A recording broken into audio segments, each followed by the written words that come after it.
In this way, I desire to greet the Boys Progressive League at their meeting at the Hotel Manhattan. I feel that the Progressive Party should appeal peculiarly to the young men and therefore to the boys who are to be the next generation of voters. The principles for which we stand are the principles of fair play and a square deal for every man and every woman in the United States.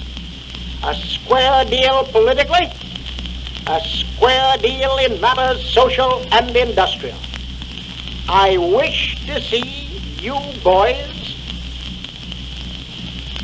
join the Progressive Party and act in that party and as good citizens in the same way I'd expect any one of you to act in a football game. In other words, don't flinch, don't foul, and hit the line hard. Now, this statement of Mr. Archibald's represents but part of the truth.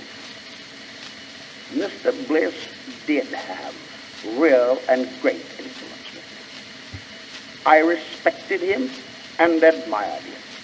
I should have paid heed to any request or suggestion he made, would have carefully considered it, and would have earnestly desired to do it, to adopt it, if I honorably could. But it is perfectly true that neither Mr. Bliss nor any other human being ever had any influence over me, so far as concerned getting me to abandon the prosecution of any corporation or any individual engaged in wrongdoing. To this extent, Mr. Archibald's testimony is entirely true. And I call your attention to the fact that Mr. Archibald and Mr. Penrose come forward to testify against me only because at the moment I am heading the progressive movement. Were I a private citizen, it wouldn't enter their heads to make any assault on me. They dislike me, I grant you. And the longer I live, the greater cause I shall give them to dislike me. But that isn't the fundamental motive that influences them. The fundamental motive that induces them to act as they have acted in this manner is not merely that they dislike me, but far more because they dread you. They dread you, the people. You and those like you who make up the people of the United States. They know that their time has come if once the people obtain real power. We stand for the rights of the people. We stand for the rights of the wage worker. We stand for his right to a living wage. We stand for the right and duty of the government to limit the hours of women in industry, to abolish child labor, to shape the conditions of life and living so that the average wage worker shall be able so to lead his own life and so to support his wife and his children that these children shall grow up into men and women fit for the exacting duties of American citizenship. The big trust magnate of the type of Mr. Archibald, the big politician of the old boss type, so well represented by Mr. Penrose, stand against the people. They object to government being used primarily in the interest of the people themselves. Naturally, they will do all they can to break down the only real enemies that they have and the only real champions. In this contest, we have a right to appeal to all honest men to support us, without regard to what their political affiliations may have been in the past. The powers that pray are united against us. The powers that pray pay no heed to a question of partisanship in this contest. Some of them may individually prefer Mr. Wilson to Mr. Taft. Others may prefer Mr. Taft to Mr. Wilson. But the preference for either is tepid compared to the intensity of their animosity toward us and their willingness to stand by either of the other two candidates or by anyone else if only they can beat the Progressive Party. The reason is evident. These men, the big bosses of the political field, the beneficiaries of privilege in the field of industry, the men who represent that sinister alliance between crooked politics and crooked business, which has done more than anything else for the corruption of American life, are united as one man against the genuine rule of the people themselves. The privileged classes, the representatives of special privilege, of special interests, can always make terms with a boss or bosses. They can make terms with the bosses who dominate the Republican Party. They can make terms with the bosses who dominate the Democratic Party. But they can't make terms with the people. They can't make terms with the men who honestly and genuinely represent the popular will. The attitude of our opponents has been well shown by the alliance between Messrs. Penrose and Archibald. You may remember that the other day, Senator Penrose of Pennsylvania and Mr. Archibald of the Standard Oil Company appeared before a Senate committee to testify against me. That is, nominally, they were to testify against me. Really, they were testifying against Mr. Cornelius Bliss, who is dead. Mr. Bliss was the treasurer of the Republican National Committee during the lifetime of President McKinley, and he continued in that position till after 1904, when I ran for president. He lived for 7 years after the events as to which these two men have testified. Our prime concern is that in dealing with the fundamental law of the land, in assuming finally to interpret it and therefore finally to make it, the acts of the court should be subject to and not above the final control of the people as a whole. I deny that the American people have surrendered to any set of men, no matter what their position or their character, the final right to determine those fundamental questions upon which free self-government ultimately depends. The people themselves must be the ultimate makers of their own constitution, and where their agents differ in their interpretations of the Constitution, the people themselves should be given the chance, after full and deliberate judgment, authoritatively to settle what interpretation it is that their representatives shall thereafter adopt as binding.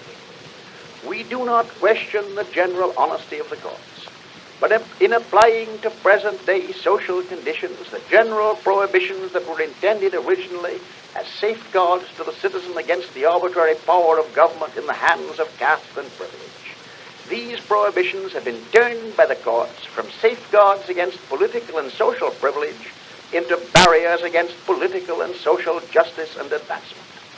Our purpose is not to impugn the courts, but to emancipate them from a position where they stand in the way of social justice, and to emancipate the people in an orderly way from the iniquity of enforced submission to a doctrine which would turn constitutional provisions which were intended to favor social justice and advancement into prohibitions against such justice and advancement. In the last 20 years, an increasing percentage of our people have come to depend on industry for their livelihood, so that today the wage workers in industry rank in importance side by side with the tillers of the soil. As a people, we cannot afford to let any group of citizens or any individual citizen live or labor under conditions which are injurious to the common welfare. Industry, therefore, must submit to such public regulation as will make it a means of life and health, not of death or inefficiency. We must protect the crushable elements at the base of our present industrial structure. We stand for a living wage. Wages are subnormal if they fail to provide a living for those who devote their time and energy to industrial occupations. The monetary equivalent of a living wage varies according to local conditions, but must include enough to secure the elements of a normal standard of living. A standard high enough to make morality possible, to provide for education and recreation, to care for immature members of the family, to maintain the family during periods of sickness, and to permit of reasonable saving for old age. Hours are excessive if they fail to afford the worker sufficient time to recuperate and return to his work thoroughly refreshed. We hold the night work of labor and women, that the night labor of women and children is abnormal and should be prohibited. We hold that the employment of women over 48 hours per week is abnormal and should be prohibited. We hold that the 7-day working week is abnormal. We hold that 1 day of rest in 7 should be provided by law. We hold that the continuous industries operating 24 hours out of 24 are abnormal, where because of public necessity or for technical reasons, such as molten metal, the 24 hours must be divided into 2 shifts of 12 hours. Political parties exist to secure responsible government and to execute the will of the people. From these great tasks, both of the old parties have turned aside. Instead of instruments to promote the general welfare, they have become the tools of corrupt interests which use them impartially to serve their selfish purposes.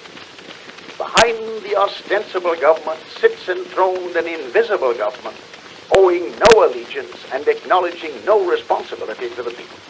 To destroy this invisible government, to dissolve the unholy alliance between corrupt business and corrupt politics, is the first task of the statesmanship of the day.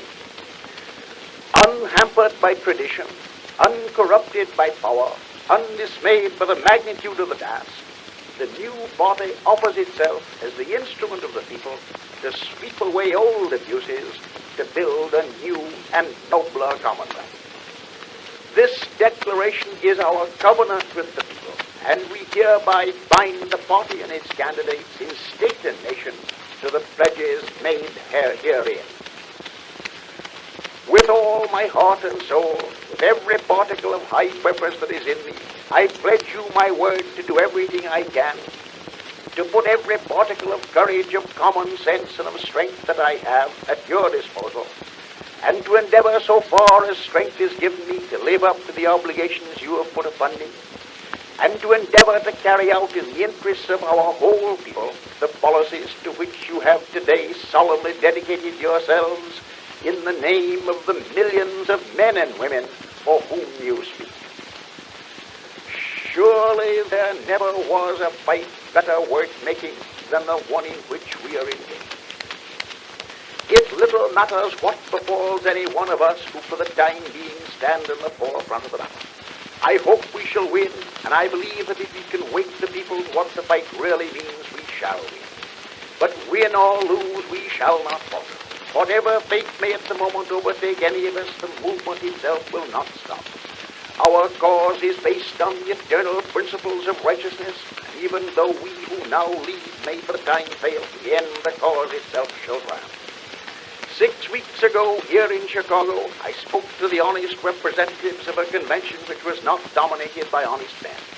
A convention wherein sat, alas, a majority of men who, with sneering indifference to every principle of right, so acted as to bring to a shameful end a body which had been founded over half a century ago by men in whose souls burned the fire of lofty endeavor. Now to you men who in your turn have come together to spend and be spent in the endless crusade against wrong, to you who face the future resolute and confident, to you who strive in a spirit of brotherhood for the betterment of our nation, to you who gird yourselves for this great new fight in the never-ending warfare for the good of humankind.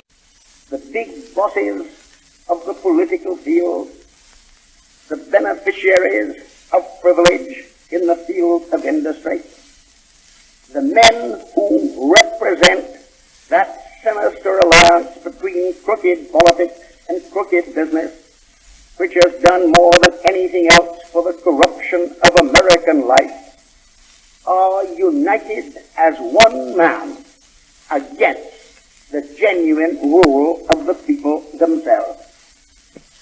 The privileged classes, the representatives of special privilege, of special interests, can always make terms with a boss or bosses.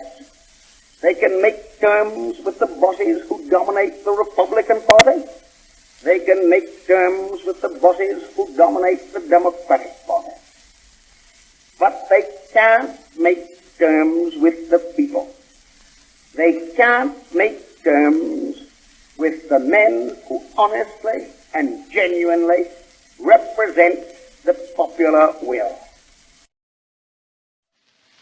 The difference between Mr. Wilson and myself is fundamental. The other day, in a speech at Sioux Falls, Mr. Wilson stated his position when he said that the history of government, the history of liberty, was the history of the limitation of governmental power. This is true as an academic statement of history in the past. It is not true as a statement affecting the present. It is true of the history of medieval Europe. It is not true of the history of 20th century America. In the days when all governmental power existed exclusively in the king or in the baronage, and when the people had no shred of that power in their own hands, then it undoubtedly was true that the history of liberty was the history of the limitation of the governmental power of the outsiders who possessed that power. But today, the people have actually or potentially the entire governmental power. It is theirs to use and to exercise if they choose to use and to exercise it. It offers the only adequate instrument with which they can work for the betterment, for the uplifting of the masses of our people. The liberty of which Mr. Wilson speaks today means merely the liberty of some great trust magnate to do that which he is not entitled to do. It means merely the liberty of some factory owner to work haggard women over hours for underpay and himself to pocket the proceeds. It means the liberty of the factory owner who crowds his operatives into some crazy death trap on a top floor where if fire starts, the slaughter is immense.